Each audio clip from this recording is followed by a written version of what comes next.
Welcome back to my channel. Diha sa likod, mga panganod. But actually, kung wala ng mga dosa fogs, kung wala na siya, makita na to ang Mount Apo.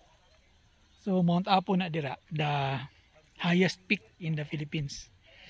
So today, March 3, nag-acquire me og gamay nga piece of land diri sa foot of the Apo.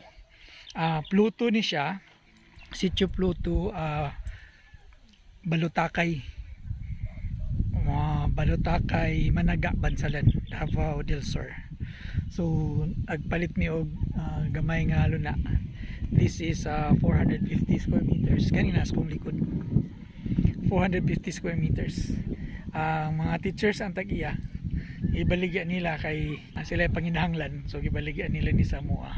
Today among gi-acquire ni ngayota. So this is ours, including the mga sibuyas nga naa dinhi karon. So akong ipakita ang gamay nga piece of land.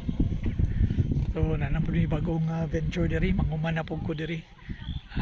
So here we go, mulibot-libuto na to ang gamayng lote. Here we go. So mao ni ang daplin niya.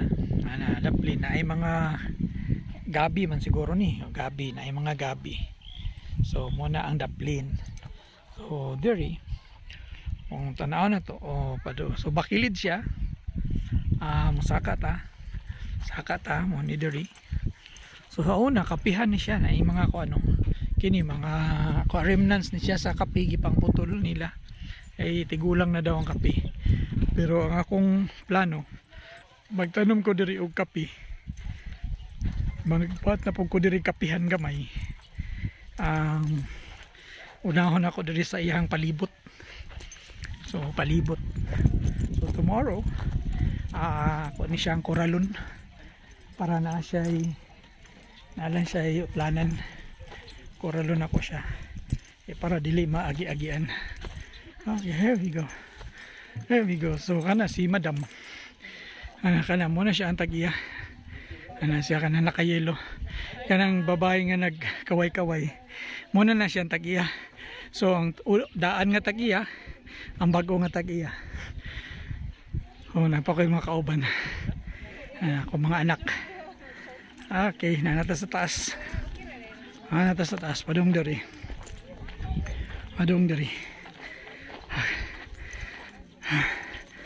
Tungas siya.